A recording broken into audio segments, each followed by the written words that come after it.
Hello students.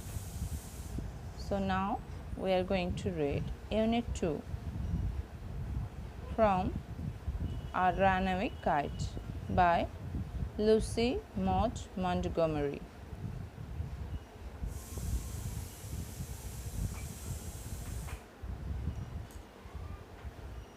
In our previous class, we have read about a family,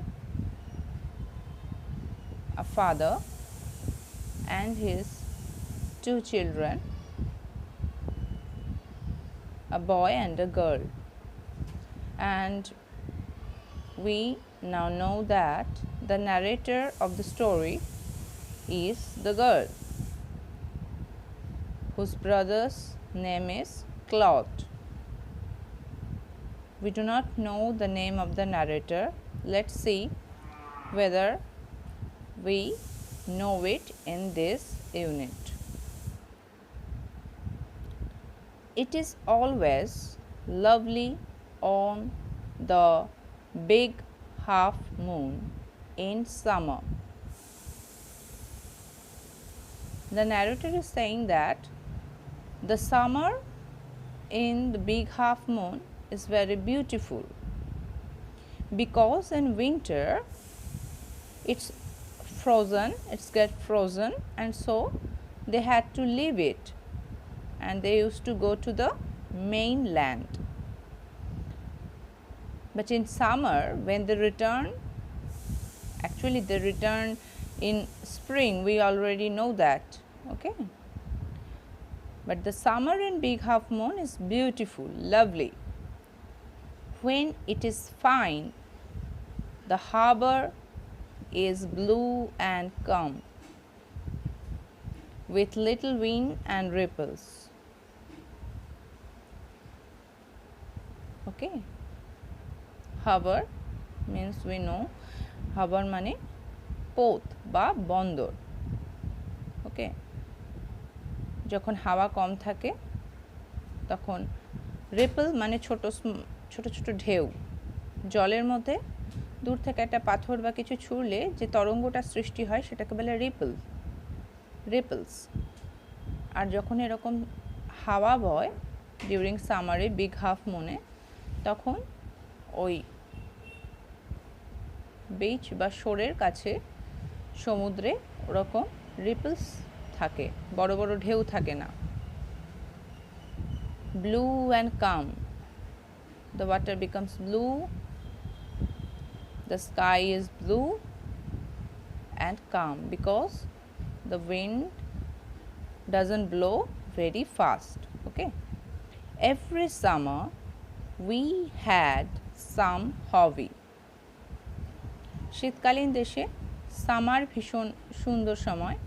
আমাদের গ্রীষ্মপ্রধান দেশে যেমন আমরা শীতকালে উপভোগ করি, সবাই ঘুরতে যায়, পিকনিক হয়, তেমনি ওই শীত প্রধান দেশে যেখানে বছরের বেশিরভাগ সময় শীত থাকে, বিশেষ করে শীতের মাসগুলোতে ফ্রোজেন থাকে, বরফাবৃত থাকে, সেই জায়গায় ওদের যখন সামার আসে তখন ওরা এই ঘোরা, বেড়ানো, পিকনিক এই সমস্ত এনজয় করে। So every summer we had some hobby. কী সেই হবিগুলো, সেগুলো বলছে কি না জানি না, তবে একটা তো অবশ্যই বলছে, and which is about flying kites. The last summer before Dick and Mimi came, still we do not know how did Dick and Mimi come, because the narrator already had told us that she used to live with her father and her brother before her aunt came, and the story is all about how they met with her aunt and Dick and Mimi. Okay, we were crazy about kites last summer. We means Claude and the narrator, they were crazy about kites. Crazy মানে কোনো কিছুর ব্যাপারে ভীষণ মানে পছন্দের কোনো কিছুর ব্যাপারে সবসময় সেটা নিয়ে ভাবা, সেটা করা, সেই জিনিসটা করা, এগুলোর ব্যাপারে তারা কী নিয়ে ভাবতো? কাইটস নিয়ে, ঘুড়ি নিয়ে। A boy on the mainland showed Claude how to make them. During winter, তারা যখন মেনল্যান্ডে যেত তখন ক্লডকে কোনো একটি ছেলে সেখানকার মেনল্যান্ডের ঘুড়ি বানানো শিখিয়েছিল, how to make them. Back on the আইল্যান্ডে ফিরে এসে we made plenty of kites. Plenty means several kites, okay, many kites. Plenty of kites, অনেক ঘুড়ি বানিয়েছিল। Claude would go around to the other side of the island. Claude কোথায় যেত? দ্বীপের অন্য প্রান্তে, other side of the island. And we would play shipwrecked mariners. আমরা কি রোল প্লে করতাম? আমরা যেমন চোর পুলিশ খেলি, তেমনি ওরাও রোল প্লে করতো। যখন বাচ্চারা খেলে তখন কেউ চোর সাজে, কেউ পুলিশ সাজে, তাই তো? ঠিক তেমনি ওরা কাদের রোল প্লে করতো? শিপরেকড মেরিনার্স। শিপরেক মানে জাহাজ ডুবি বা জাহাজ কোনোভাবে ধ্বংস হওয়া, সাধারণত বিচ বা শোরের আশপাশেই। শিপরেকড মেরিনার্স, মেরিনার মানে নাবিক। জাহাজ ডুবি হয়েছে, এরকম জাহাজের ডুবে গিয়েছে বা ধ্বংস হয়ে গিয়েছে, এরকম জাহাজের নাবিকের ভূমিকা পালন করতাম, রোল প্লে করতাম। আর কি করতাম? Signalling to each other with kites. আর ঘুড়ি দিয়ে দুজনকে সিগন্যাল পাঠাতাম। আইল্যান্ডের এক পাশে থাকতো তার ভাই ক্লড, আরেক পাশে থাকতো the narrator. Still we do not know her name. আমরা এখনও তার নাম জানি না। তারা ও পাশ থেকে একটা ঘুড়ি ওড়ালো, এই পাশ থেকে একটা ঘুড়ি ওড়ালো, দুজনের ঘুড়ি দেখে বুঝতে পারলো যে লুক, ওদিকে কেউ আছে বা এদিকে কেউ আছে। এটা রোল প্লে, জাস্ট খেলা। Next line. We had a kite that was big and covered with lovely red paper. তাদের একটা ঘুড়ি ছিল which was big and covered with lovely red paper. So it was a beautiful kite.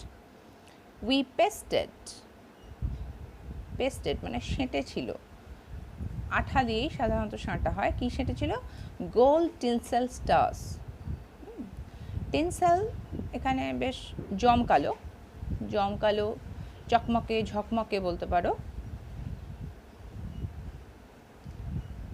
Sonali ঝকমকে star দিয়ে সেই লাল ঘুড়ির ওপর design decorate করা ছিল, all over it, and had written our names full on it. They made the kite and they wrote their names on it. কি তাদের নাম?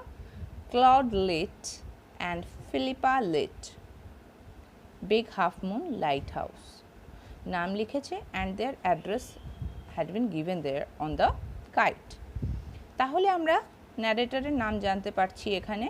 She is Philippa Litt and her brother we have already known, Claude Litt.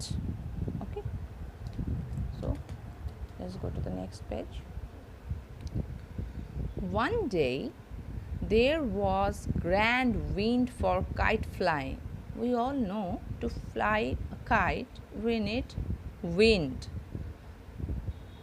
হাওয়া না বইলে ঘুড়ি ভালো ওড়ে না। So one day there was grand wind, মানে দারুণ হাওয়া বইছিল, যেটা কাইট ফ্লাইংয়ের জন্য আদর্শ। I am not sure how it happened, but as I was bringing the kite from the house I tripped and fell over the rocks. I'm not sure how it happened. Means something happened. কিভাবে হয়েছিল? How, that the narrator doesn't know how it happened, but as I was bringing the kite, যখন আমি ঘুড়িটা আনছিলাম from the house, বাড়ির থেকে, I tripped. Trip মানে stumble, হোঁচট খাওয়া। I tripped, ট্রিপের past form tripped, and fell over, ফলের past form we know, fell over the rocks. কোথায় পড়ে গেলাম? পাথরের ওপর। মাই elbow we all know কনুই went clear through the kite, পড়ে গিয়ে আমার হাতে যে কাইটটা ছিল কাইটের মধ্যে দিয়ে আমার কনুইটা চলে গেল। তাতে কি হলো? মেকিং আ বিগ হোল, একটা বড় ছিদ্র, ফুটো তৈরি হয়ে গেল কাইটের মধ্যে। কাইটের মধ্যে এরকম হোল থাকলে it is impossible to fly it, তাই না? We had to hurry to fix the kite if we wanted to send it up before the wind fell. এই যে গ্র্যান্ড উইন্ড বইছিল, এই উইন্ড বাতাস বন্ধ হয়ে যাওয়ার আগেই আমাদের তাড়াতাড়ি করে উই হ্যাড টু হারি, আমাদের তাড়াতাড়ি করতে হতো to fix the kite. Fix মানে ঠিক করা, রিপেয়ার করা। কাইটটাকে ঠিক করার জন্য হতে তাড়াতাড়ি করতে হতো।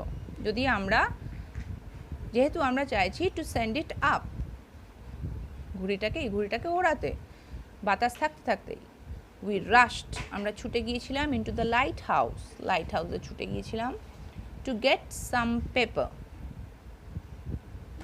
যে to cover the hole which had been created in the kite. So they rushed to the lighthouse to get some paper. They thought that they would paste it. We knew there was no more red paper. ওরা জানতো যে আর কোনো red paper ওদের কাছে নেই, but the kite was made of red paper. We took the first thing that came handy. এখানে handy বলতে হাতের কাছে যা পাওয়া গিয়েছে সেটাই তারা নিয়েছে। সেটা কি ছিল? an old letter, একটা পুরনো চিঠি, lying on the bookcase in the sitting room mean বসবার ঘর, সেখানকার বুককেস, বইয়ের তাকের উপরে একটা পুরনো লেটার পড়েছিল, was lying on the bookcase, সেটা তারা নিয়ে নিল। We patched the kite up with the letter. Patch up, এটা কি বলছে? We patched the kite up মানে সেঁটে দিল with the letter, চিঠিটাকে। A sheet on each side, দুদিকেই আটকালো। and dried it by the fire, আগুনের সামনে সেটাকে সেঁকে শুকিয়ে নিল আঠাটাকে। We started out and up went the kite like a bird. তারপর তারা ঘুড়িটা ওড়ালো, অ্যান্ড ঘুড়িটা কিভাবে উড়লো? যেন একটা পাখি, like a bird. The wind was glorious, it was grand and glorious, and it soared মানে ওপরে উঠতে লাগলো। ওকে, all at once, হঠাৎ, স্ন্যাপ, একটা শব্দ হলো, স্ন্যাপ, সাউন্ড অফ সামথিং, কিসের? and there was cloth, মানে কিছু ছিঁড়ে যাওয়ার শব্দ, standing with a bit of cord in his hand. bit of cord, হাতে শুধু সুতো আছে, কার? ক্লডের। ক্লড দাঁড়িয়ে আছে, একটা শব্দ হলো, তার হাতে শুধু সুতো, লুকিং ফুলিশ, তাকে মনে হচ্ছে যেন বোকার মতো দাঁড়িয়ে আছে। কেন? our kite had sailed away over to the mainland. সুতো ছিঁড়ে ঘুড়ি কোন দিকে রওনা দিয়েছে? to the mainland, মেইনল্যান্ডের দিকে উড়ে গিয়েছে। sail away, sail, এই ভাবটা, এই সেল ভাবটা থেকে এসছে সেলার, যারা সমুদ্র যাত্রা করে, নাবিক, মেরিনার। আবার একইভাবে sail, cloud sailing on the sky, আকাশে মেঘ ভেসে বেড়ায়। তাহলে ভেসে ভেসে কোথায় চললো kite? To the mainland. Okay, so this was unit 2, second unit from the chapter